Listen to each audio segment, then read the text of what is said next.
네, 다음은 이완규 피고인께서 하실 말씀 있으면 지금 하시면 되겠습니다. 이완규 피고인입니다. 늦게까지 재판을 이끌어 주시고 기회를 주셔서 감사드립니다. 30년 넘게 법조인으로 살면서 적정 절차가 지켜지는 나라에 대한 열망으로 살아왔고요. 또 그런 나라를 만들어 보려고 형사사법제도, 법 개정 등 과정에 참 열심히 참여했었습니다. 특히 적정 절차의 핵심인 사법부의 독립과 중립성을 가장 중요한 가치로 생각해 왔습니다. 그리고 그렇게 살아오는 데 있어서 정도를 따라서 살아왔다고 생각했는데 이렇게 법정에서 재판을 받게 되니 참담하고 참 슬픕니다. 국회 법제사법위원회에서 민주당 의원님들이 저를 고발한 이유에 대해서 곰곰이 생각을 해보니 아마 윤 대통령 탄핵 절차 진행 중에 최 부총리가 2명 헌법재판관을 임명한 이후에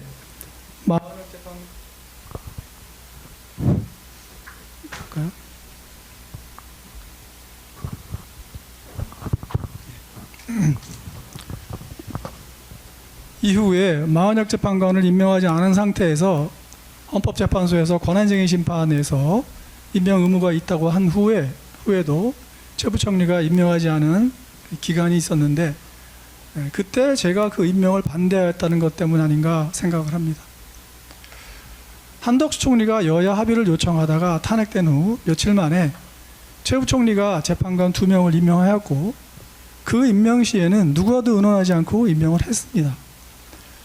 그 후 권한쟁의 심판 무렵에 마흔역 재판관 임명 여부에 대해서 논의할 때는 정부의 입장에서 가장 문제되는 쟁점이 국회가 한 총리 탄핵소추 의결할 때의 의결 정족수 문제였습니다. 대통령 권한대행이 의결 정족수가 3분의 2인지 2분의 1인지 학설상 다툼이 있었습니다만 당시는 3분의 2설이 유력설이었습니다.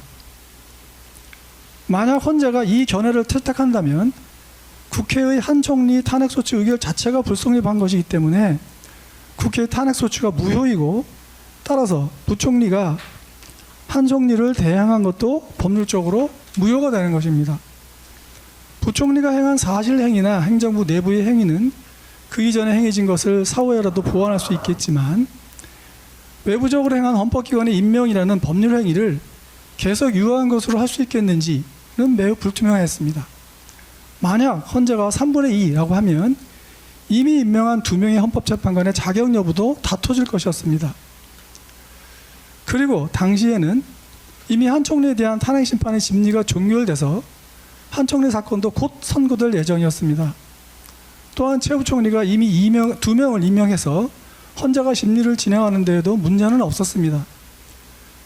그러므로 이 문제에 대해서 가장 합리적인 방법은 곧 선고될 한 총리 탄핵 심판에서 의결 정족수 해석이 결정될 것이니까 그 심판 결과를 기다려서 그 결과를 보고 결정하는 것이 좋겠다는 것이었습니다.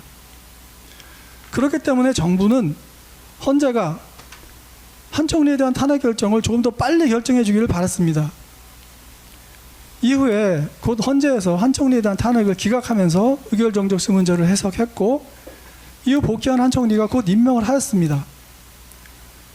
이와 같이 헌재 결정이 가져올 수 있는 혼란과 위험을 최대한 줄이고자 하는 것이었을 뿐임을 말씀드립니다. 이 사건의 법리적, 사실적 쟁점들에 대해서는 변호인께서 충분히 말씀하셨고 제 의견도 같습니다. 부디 현명한 판단을 부탁드립니다.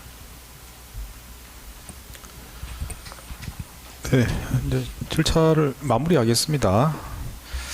먼저 절차적으로 지금 공판기일이 지정되어 있는 것들이 있는데 지정되어 있는 공판기일은 취소하도록 하겠습니다. 취소하고요.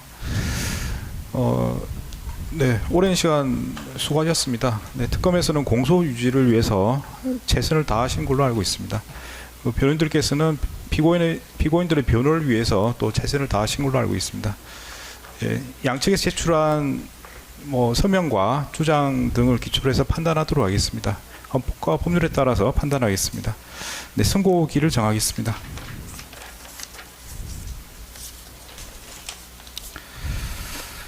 네, 지금 재판부에 여러분 말씀드린 것처럼 여러 가지 특검 사건들이 같이 진행되고 있는 상태라서 이를 고려해서 선고기를 정했습니다. 네, 판결 선고는 6월 9일입니다. 네, 6월 9일 진행할 예정입니다. 시간은 오후 2시입니다. 네, 법정은 여기가 아닙니다. 서관 103호 법정입니다. 네, 다시 말씀드리면 6월 9일 화요일입니다. 오후 2시 서관 103호 법정에서 선고할 예정입니다.